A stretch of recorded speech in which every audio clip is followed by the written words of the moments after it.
Hello, I'm Angela. And I'm Marie, the second half of this mother and daughter team. Welcome to Chakra Checkups. We're here to guide you on your quest for spiritual knowledge and enlightenment. Here we go again with another episode. Welcome back. Chakra Checkups. Welcome back. I wanted to talk about probably the two most misunderstood abilities, psychic abilities that people have. They're also the most common psychic abilities that people have. The first one is empathy, and the second one is telepathy. And some people think that those two things are the same. They're actually very, very different. So I thought we'd kind of go over that a bit and talk about the differences. Yeah, so what are the differences? Because I think it's pretty common for people to say, I'm an empath. Empathy is all about feeling. It has nothing to do with the transmission of thoughts or ideas. It's about feeling. And of course, you can feel something and get an idea from it.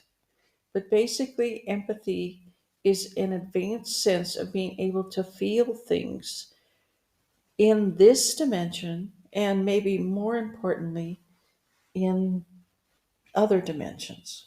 Where empathy is very, very important is if you are in the astral or another dimension and something happens, you see something or you're suddenly switched from one place to another, which I've had happen, or someone approaches you who you don't know who that is. Your empathy is there for you to be able to ask yourself, does this feel okay? Does this feel safe? And get back a response, yes, this is totally fine, or no, this is not good at all, and I need to return to my body. I mean, let's bring it back down to planet Earth because, maybe some of us are astral traveling, but that's still a skill that we use if we walk into a bar. Does this feel okay or not? And then I think we talk ourselves out of it a lot by being like, no, it's fine, or we don't trust our instincts. And then something does happen and you're like, oh shit, I should have put air in the tire when I had that feeling. Exactly. Well, and that's true. That's also your empathy helping you to feel the situation. I went down to the beach the other day and I noticed, I didn't notice at first, but I felt that it might be a little bit dangerous. And I couldn't quite figure out why. And then I noticed that the waves were not only bigger than usual, that they were coming in at a much different angle. And then when I looked around a bit more, I saw that the sand was wet much higher on the beach than I'd ever seen it. So I thought, maybe I won't stay here and hang out and possibly be the victim of one of these, rogue big waves and come back another day. Now that's your empathy, like warning you to look around, pay attention. I kept getting this feeling that it might be dangerous, so trust that Mm-hmm. and take action for your own good. That's much different than how people use empathy. Most people, not everyone, but I have talked to hundreds of people that have had readings and tell me I go into a room and I go into people's energy and I can feel what they're feeling and I do one thing or another based on that feeling. Yeah, I mean, I think that takes a lot of conscious thought and effort to realize that you're going into somebody's energy. I think some people, I know a few myself, who are very strong empaths and don't necessarily know that that's what they're doing, but again, can walk into a room and go, that person's anxious, this person's feeling this way, like that conversation isn't going well over there, and then we get overwhelmed, and then they're like, I don't want to be in the social situation. Well, exactly. And none of that should happen. Right. I know people have said to me, so many healers have said to me, but I've been doing this since I was a little girl, or I've been doing this since I was born. Well, that doesn't actually make it the proper thing to do or the best thing to do for your healing or for your safety. And it's kind of tragic that this isn't taught in schools, to young children so that it would never happen. But anytime that you extend your empathic ability into somebody's energy to know that they're having a bad conversation or that person is anxious. I mean, what does it mean to know that you're extending your energy into somebody's thing to because I all of the empaths I know are unconscious of it. And they're just like it's uncomfortable for me to be in public spaces. Well, if you feel what someone feels across the room, you have extended your energy into their energy. Mhm. If you deliberately said, I'm not willing to, and I'm going to consciously avoid extending into anybody's energy, then you would just walk into a room and see people that are making some level of noise and have some facial expressions and are wearing certain colors. And you would have to make any judgment you had about them based on that, Mhm. not on any feeling. If you project into someone's energy, you make a bridge because you've actually invaded their energy. It's an invasion. And anytime there's an invasion, you can attach to them and you make an energetic bridge that can bring back to you the very things you felt: anxiety, edginess, uncertainty, whatever's going on. Mhm. So it's probably the worst thing that a psychic could do on a daily basis is empathetically jump into people's energy.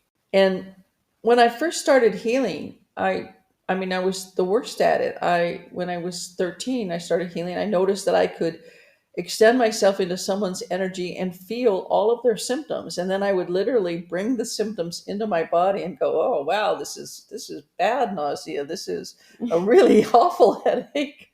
And then I would try to heal it, and I was pretty successful at healing it, but it made me a nervous wreck as a kid. I mean, I was just like so edgy and so nervous all the time, and had a great deal of difficulty with people. Understandably so. Understandably so. And it took me many, many years to figure out that this is the wrong way to do that. That is not healing. In fact, it doesn't heal the person. All it really does when you extend into energy and feel it is you kind of scoop up some of their energy and take it away with them, take it away from them. And they may feel a little bit better for a few minutes, but whatever their issue is, they had that going on as something to catch their attention, and they're just going to have to build back up to it. Mm. If you're doing this in a family setting, like with your mate or partner, that mate or partner will begin to feel agitated and angry at you and not even know why. Because in a way, you're messing with their balance. You're messing with what they're trying to bring into consciousness and balance. If you were trying to, let's say, open your third eye and you began to try different things and one of them gave you a headache, and then I walked in the room and kind of, oh, I've got to take that away from her, and did that over and over again, you wouldn't ever figure out the solution, and you will sense the invasion and begin to get edgy. They'll begin to feel aggravated by you without really understanding why. When I have done readings for many psychologists and lots of nurses and doctors, a few doctors, not a huge amount of doctors, and sometimes they are literally covered with dark energy that they have picked up because they have gone into people's system empathically. Yeah, I mean, I imagine that would be a pretty easy thing to do, like especially as a nurse, you're in that field to help people, you probably can empathize. Oh, this person's really hurting. What can I do to help? How do I help them? I just want them to feel better. And you may not be thinking, like, I want to take on their energy to heal them. But I think there is a lot of that loving care of, like, I just want this person to feel better. And there's nothing wrong with that. But there's a difference between sympathy and empathy. And to say, okay, how might this person be feeling? Oh my, they have a fever. That could be very uncomfortable. They might be sick to their stomach. They haven't eaten. Perhaps they need some food. That is much different from extending in their energy and going, oh God, they feel so nauseous and they're very anxious and they're trying to figure out how they're going to eat and all of that because you're feeling all those things. Hmm.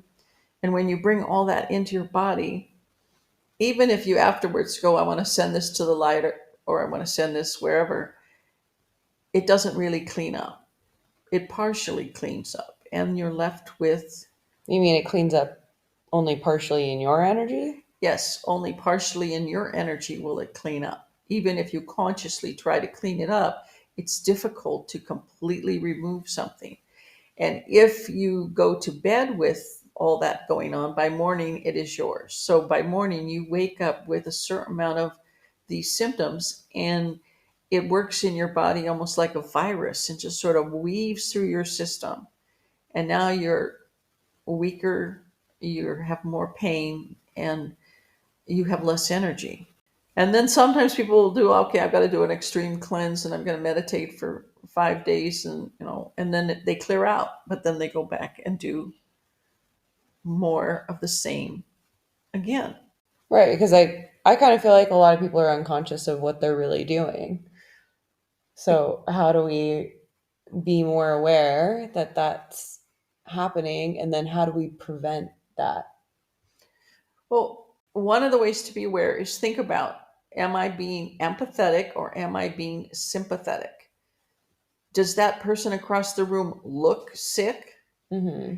And sympathy is somewhat more reserved and perhaps it's definitely less feeling and a little bit more clinical. So yeah, the person's clutching their stomach. Do they look sick? Yes. Might I want to try to help them? That could be a yes, that could be a no.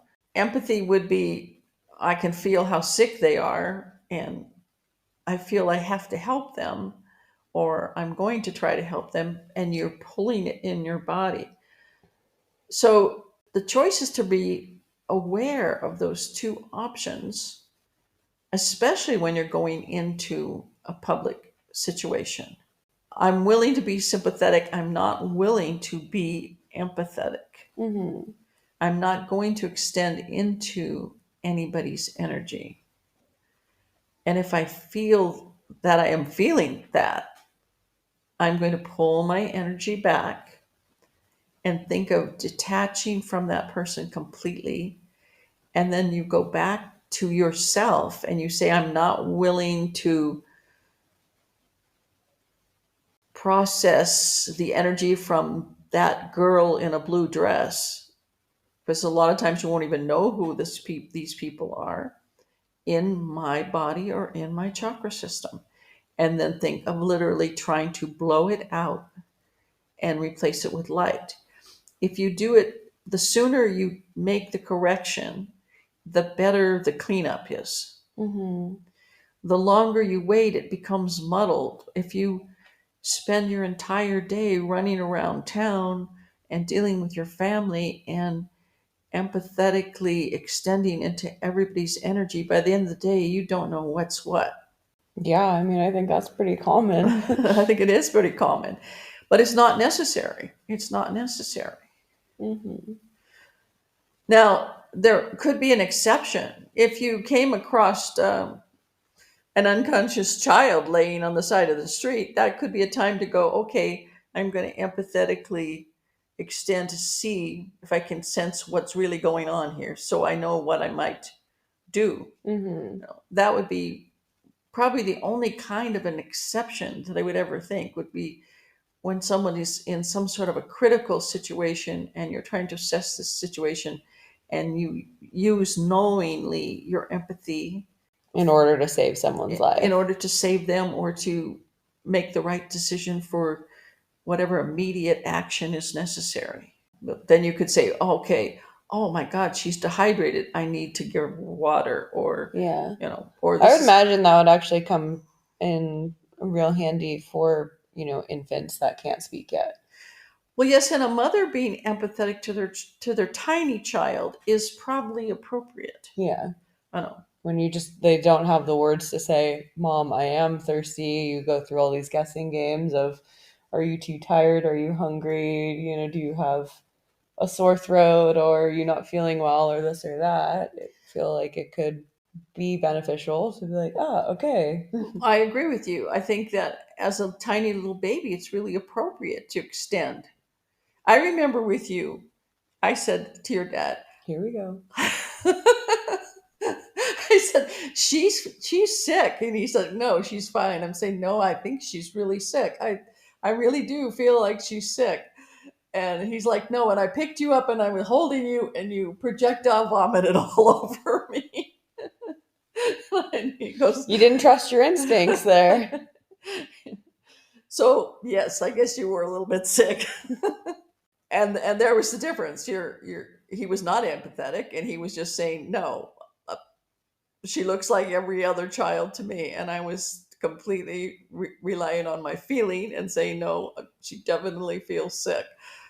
So that would be a good example. But yes, it's useful with tiny little babies. But as soon as that baby can talk and walk, then it's wise for the mother to start pulling away, consciously pulling away, and only doing it when it really does feel necessary. And by the time they're 5 or 6, you should be done with that. Mm-hmm. And they are be on their own. Around 6, they get into total consciousness. A lot of people don't realize that their child is spending a huge amount of time on the astral when they're young, and they're not really totally in their consciousness and in their body till around age 5 or 6. So up until that time, that's probably appropriate and useful. Yeah. But in a bar full of 30-year-olds or 40-year-olds or whatever age people go to bars now these days, I don't know. 21 to 40 okay, ish. there's no use for it other than getting yourself into trouble. Or getting, So, what's the difference between, like, how can you tell? Because I know a lot of, well, I do it. I walk into a bar and be like, oh God, that person's staring. This person's having a hard time ordering a drink.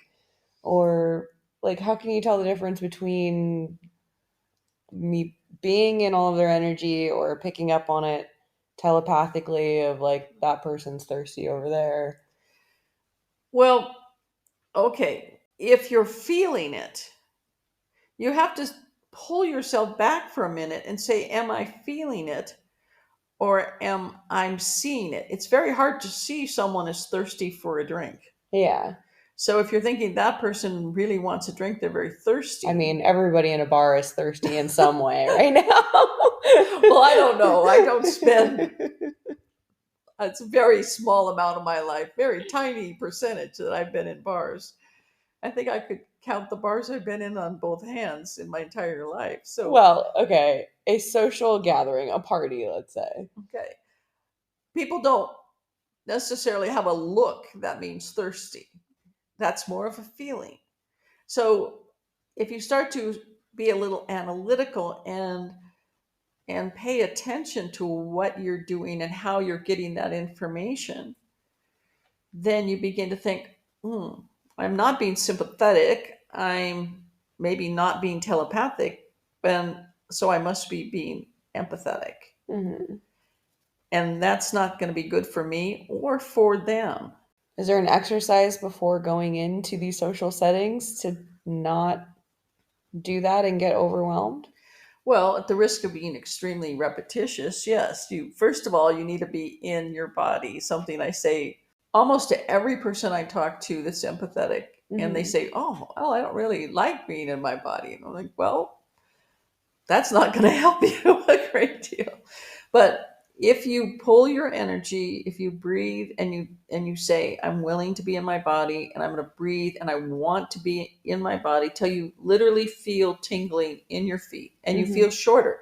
Most people will feel shorter when they're completely in their body. Feet of your soul's barely touching your heart chakra.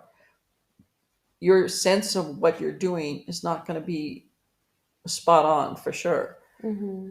So that would be the number one thing. I'm going into a bar. I'm going to be 100% in my body.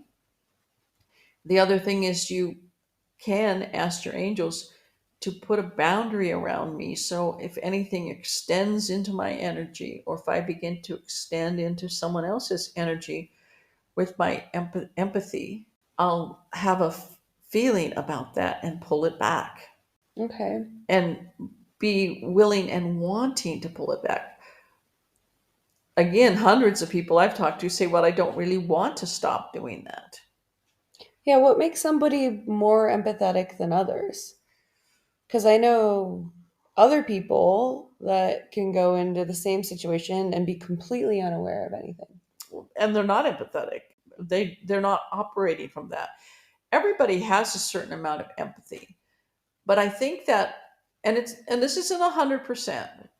I'm not saying that everybody that's empathetic has been damaged, but many people have had difficult times when they were growing up, or difficult relationships where they stopped communicating so much verbally Mm. and stopped being so much expressive and felt more comfortable in their feeling body. Just, I'm going to feel things, but not necessarily express them, not necessarily, work with them this other way. And they become more and more feeling, especially if it starts early with children, and they become more and more in their empathy and their feeling things, trying to very nervous about the world. I want to make sure I jump out there and feel if everything's safe. For a great many people, I think empathy becomes stronger early in life when they're trying to feel if they're safe and feel what's going on with everybody in the family, so they know how to maneuver without being, yelled at, or Hmm. God forbid something worse. And so they become very empathetic in the way that they move through their life. And they don't really know that there is another option. Hmm. But many, many of these people that, especially the ones that are doing it the most, they're running on adrenaline, they're in a fight or flight mode almost all the time. They're pushing themselves, and they can barely get through their day. They're exhausted, they hurt all over. Many of them have fibromyalgia, their body hurts. And this is all because they're extending their energy beyond their chakra system and their physical body into someone else's, or many someone else's energy, mostly unconsciously, all day long. Hmm. When I first became really aware of this, then I began to see, I'd be in Walmart in line and think, my God, that person next to me has a really bad headache. And then I would start to say, okay, do I want to process this person's headache in my physical body? And I'll ask people, what would be the answer to that? And some of them are like, I'm not sure. And the answer is no, no, I don't want to process this person's headache in my body, or their stomach ache. And so what I I do, mean, isn't that just more of the empathy of like, well, if I process this person's headache, will that make them feel better? no, it actually, but that's the thing, it doesn't. They just get another headache back. Right. So you're really not helping them. They may get a moment's relief, and you may have residual problems with your head for days. You're not solving it for them. And the other part about that is, I'll talk to somebody and I'll say, this would be really great, and I think this will heal you. Do you want to do that? Probably 85% of the people say absolutely yes. but the other 15% say no, Mm-hmm. which is hard to imagine, but again, it's their choice. So if you're in Walmart and someone has a headache and you take it away from them, you have invaded their energy. You haven't asked permission to heal them. Mm-hmm. You're really being kind of vamping their energy and moving into their energy in a way that's not positive. And You mean like an energy vampire? yes, like an energy vampire. And actually, one time I was in a line somewhere, and I said to somebody, "Do you have a headache?" And they said, "Yes." I said, "Do you want me to help you with it?" And they said, "No." You know, and I guess it would be pretty weird to be turning to everybody and how about your stomach ache and how about your sore shoulder? I And mean, most with no reference of what you do or anything as far as being a healer, I feel like it would be pretty weird to be like, well, how are you going to help me? Like, I got like my ibuprofen right here. That's going to take care of my headache. exactly. But on the other hand, if you ask them and they say no, then that means that what you would have done This is also just really inappropriate. is just unappropriate and unwelcome. Yeah. So you're not doing them a favor. If you're a healer, and I think the worst, I was a licensed, state licensed and certified massage therapist, and I practiced for a little more than 6 years. And I had clients, usually 4 clients a day that I did hour and a half massages for. Doing hands on healing is the worst. When you're doing something like massage, you're extending into somebody's physicality. You're trying to feel their muscles. You're trying to feel, their hot spots and cold spots and where it's tense and where it's out of alignment. And when you're extending that much feeling and for physical touch, it is really difficult to keep your empathetic body clean. Almost, I would say, next to impossible. I'm sure people could do it. There are times I could do it. Other times it was very, very difficult, even when I was consciously trying to. That would be the same when you're picking up your children and holding them when they're sick or something like that at any age. It would be really hard.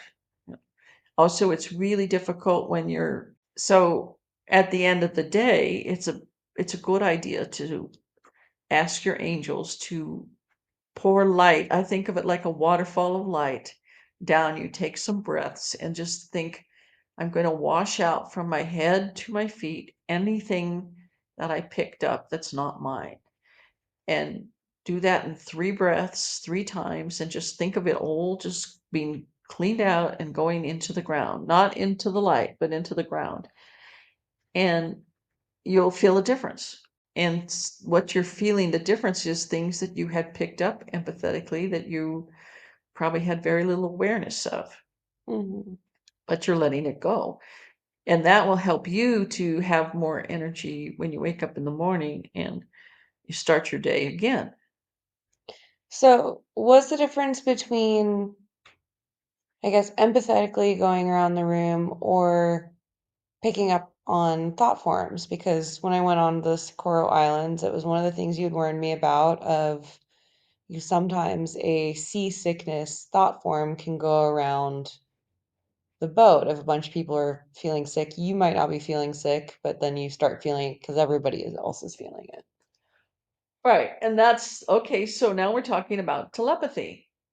And telepathy is another way that people act inappropriately.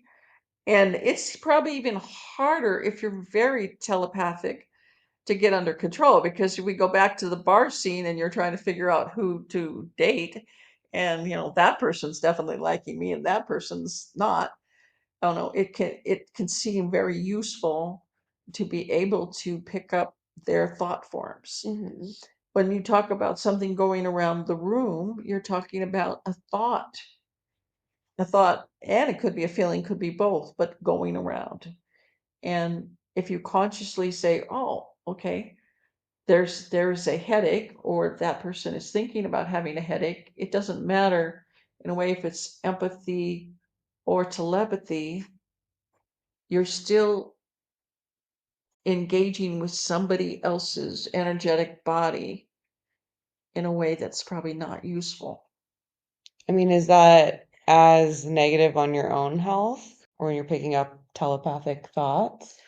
Well, if someone is thinking something and projecting it towards you and you pick that up, that's kind of natural. But if you extend into their mind against their will, then that's invasive. So if you want to look at somebody and you're sort of thinking, and I want to know what they're thinking, and then you start to pick up pictures or thoughts from them, then you're being invasive. I mean, besides knowing that it's morally wrong, why is it bad? Because again, you create a bridge. You have done something that it's sort of like if you were on a boat and you're looking at whales and you're wondering what they're thinking, and then you might see a whale wink at you and sends a thought back.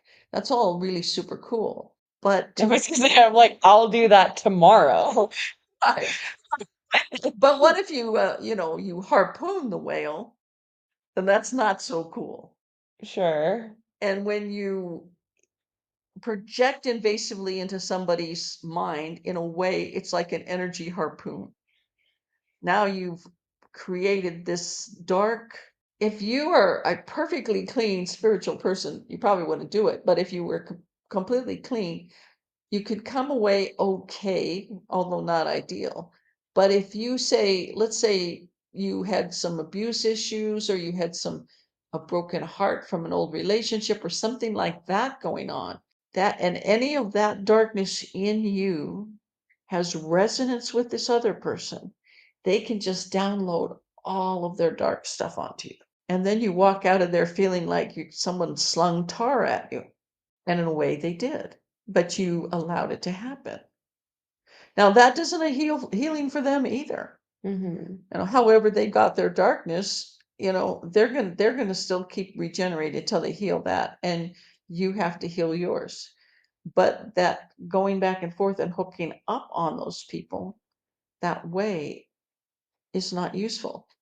And you can stay hooked up to someone that just an encounter like that happens for a minute.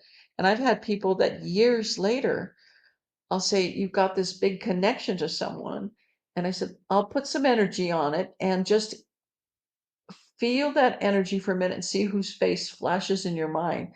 And they'll say, OMG, that's that guy in a bar that I was staring at all night. And I haven't seen him in years. How could that be? Well, because at that time, you extended enough energy telepathically to join to that person that you became connected to them. And then every day from that day, they are downloading some of their crap into your system to make them feel a little bit better. Can somebody else do that to you? Like create that connection and that bridge without you knowing Yes, they and can. and download their crap onto you? Well, you would be downloading your crap onto them. Okay, so it's a one-way bridge. Yeah, it's a one-way bridge. You're the invader, Okay. and Invaded. yeah, you're the one that you are the one invading someone's energy. You're going into their energy. So if someone does that to you, you're just being invaded and Right. but you get to download all your crap onto them. But you're still attached to them too. So it's a good idea to clean yourself up. But if you're a person of light, there's always a certain amount of light, and I've said this, I know, 1,000 times too, that will repel any darkness. So if you haven't done this to somebody and then you just sit down and you tone all your chakras, or you just visualize you are light and you think of yourself as lighting up, and then you open up and you ask your angels to help clean anything that you've got going on, 99% of that you'll blow out. It'll go away. You'll be able to repel that. But if you extend it into someone's energy and you don't consciously say, oh, I'm gonna end that. I want to end that, then you could have that hanging out for a long time. Hmm. Now, if that person decided felt they had some weird connection and they decided to create light and end the connection, yes, it would end and you wouldn't be stuck with it anymore. I have come across people with more than 30 connections to different people, and they'd say, oh, that's like the postman, and that's the person I see at the grocery market. That's my great aunt who I only see a couple times a year, and all of these things. And they literally covered in this stuff. What does it look like when you're connected or have created a bridge to someone? It, most commonly, it will look like a black cord or a black rope or a black chain. Okay. Sometimes when I go down people's bodies and I have them look for these things, that I'll always ask them to describe them.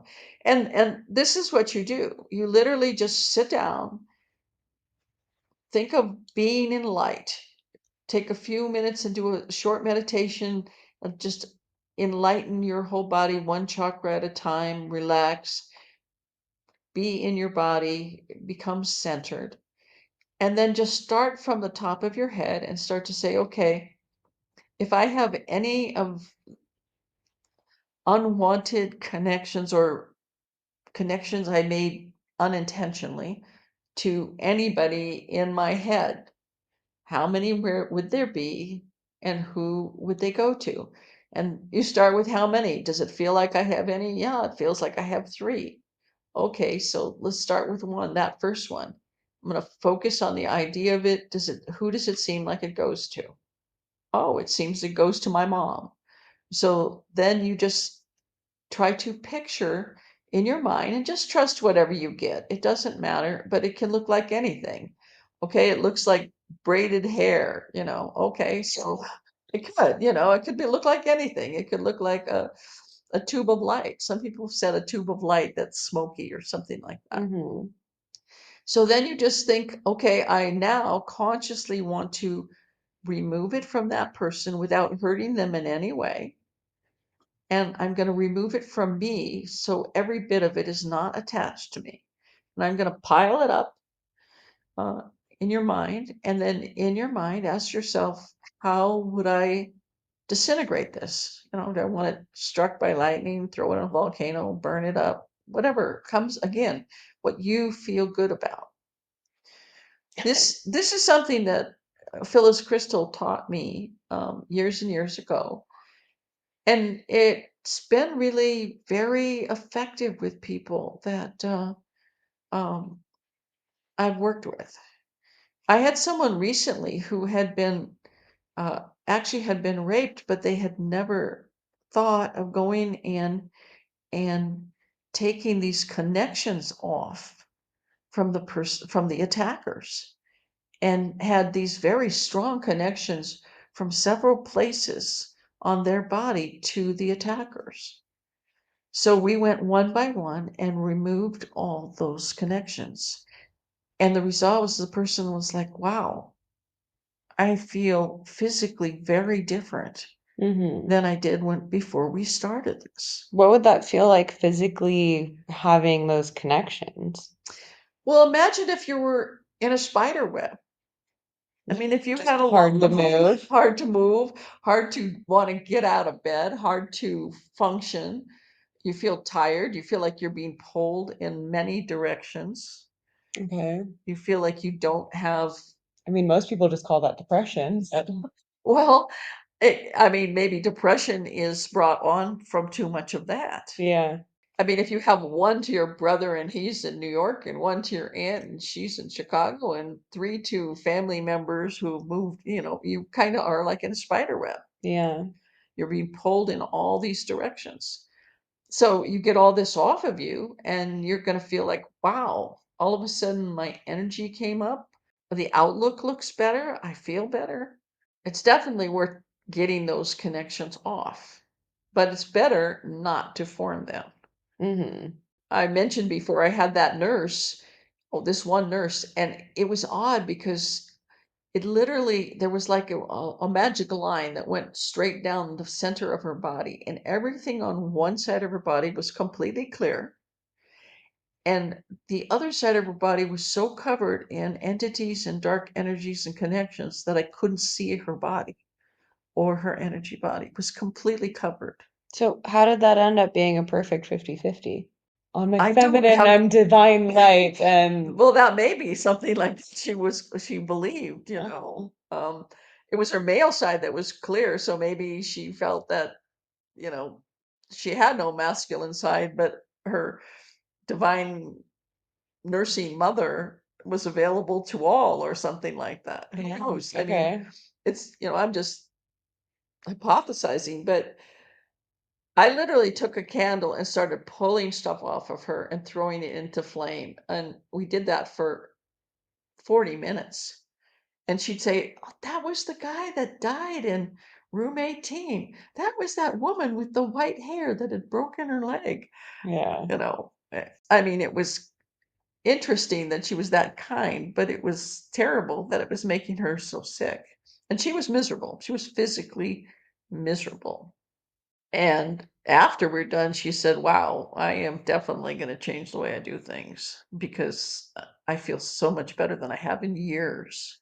Yeah, I mean, imagine if you finally are feeling a little bit better, I would be a little bit weary of, okay, how do I change things to not do this again and stuff. Like some of it can be deep rooted or unconscious habits. Right.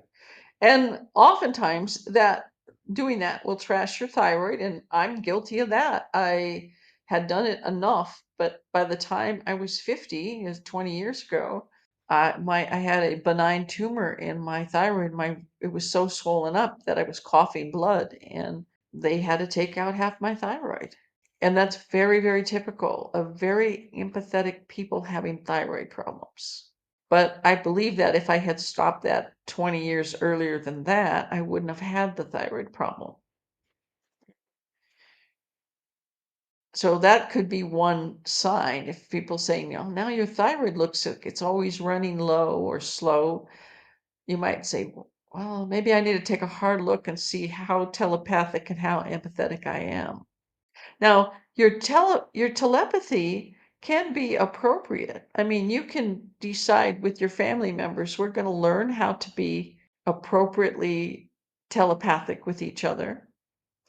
And if you're ever in trouble, send me a message if you can't get to a phone, and um, you know, I'll send you back one.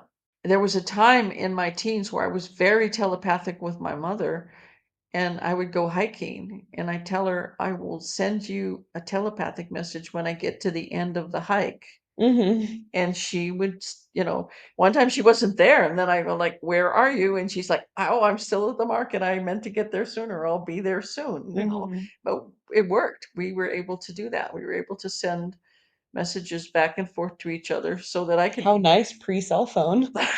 free cell phone exactly. And I think that can really be actually useful in a family, so that if anybody ever has trouble wherever they are, you'll be able to immediately know, or even if you're worried and you can send them a note, send them a mental message, "Are you okay?" And they can send you back, "Yeah, I'm okay. I'm just watching a movie." Yeah. That can be useful. But once you develop that, then you have to be careful about how telepathic you are. And I mean, I would joke with my mom. I'd sit there and say, "Pizza, pizza, pizza." And then she'd say, "Let's get a pizza." And I'd say, "See, your mind is mush." And most people could do that. If they want to find out how telepathic they are, just repeat the same thought and then see how long it takes someone else in the family to say, "Oh, I was just thinking of going to the beach," or whatever. So what? The shorter the time, the more telepathic you are. Is that the slimmest? Yeah. Uh-huh. Now, some of that isn't necessarily invasion. You're projecting a thought, and people just are picking up the thoughts that are being projected. Because you're not sending it to someone, you're just sending it out into the universe. Yeah, just like, "I really feel like having a pizza today. It'd be really nice." And I've done that lots of times, and you've come in and say, "Hey, I was thinking, let's go do this or let's do that." And you're responding to that. So that's just a thought form and we have many thought forms that cross our field all the time. And you can pick them up telepathically. And most of them you disregard. One of the difficulties with people that are telepathic is that sometimes they think every thought that crosses their mind is theirs. Mm. And Yeah, because I think if you're not aware of it, then you're like, where are these coming from? It's got to be coming from my own brain. but probably not. I would say that probably most people with even mild telepathy, at least 30% of the thoughts that cross their brain don't have anything to do with them. So how can you tell the difference? Well, you can't really, I mean, it doesn't feel that much different, but if it's kind of a strange thought, like, I should go ride a horse, where did that come from? Is that thought mine? And I literally asked, is that thought mine? Now, here's where your empathy comes into play. Then you'll get a feeling. No, it's not. Hmm. Okay, so good luck, horseback rider, wherever you. That happens a lot. People that are really empathetic and don't know the difference, some of them wind up in mental institutions. They think that whatever thought comes into their mind, that is theirs, and it's maybe something they should or should not do. And the example, one of the worst examples I've seen a lot of them, but that always comes to mind for me is the nurse who actually had a voice telling her that she should misprescribe medication. She should change the medication the doctors had prescribed for her patients to something else. Hmm.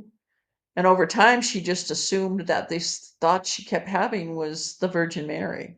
Of course, it wasn't. The Virgin Mary does not misprescribe medication. Hmm. It turned out it was a ghost, and she was just picking up telepathic thoughts from a ghost.